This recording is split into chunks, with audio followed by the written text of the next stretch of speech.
ক্রিকেটের উত্তেজনা, গ্যালারির চিৎকার, আর সেই আনন্দের মাঝেই যদি খাবারের ভেতর পাওয়া যায় পাথর, এটা কি শুধু একটা ভুল নাকি বড় অবহেলা?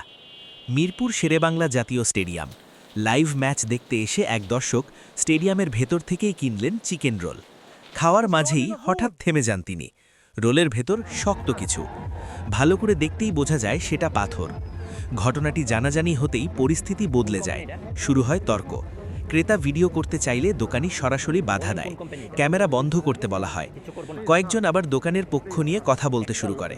শেষ পর্যন্ত সাপ্লায়ার বা দোকানের মূল মালিককে ফোন করে ক্রেতার সঙ্গে কথা বলানোর চেষ্টা করা হয়।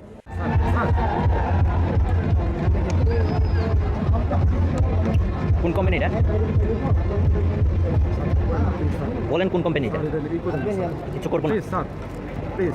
একটা বাচ্চা ছেলে।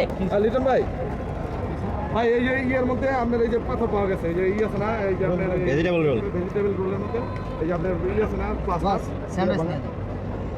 ওটা ফেলাই দেন। পাথরটা আমাকে দেন, পাথরটা আমাকে দেন। হ্যাঁ ভাই, এই যে রোলের মধ্যে, চিকেন রোলের মধ্যে ভাই, এই যে এখন ভিডিও করে ভাই মারতেই তো তুমি তারপরে করতে চান ভাই, পানি দাও তো। কেসে না, আমি তো চিনি। ও বানাইলে আমি চিনি নাকি? আমি তো খাইছি আপনার কাছ থেকে, পে করছি আপনাকে।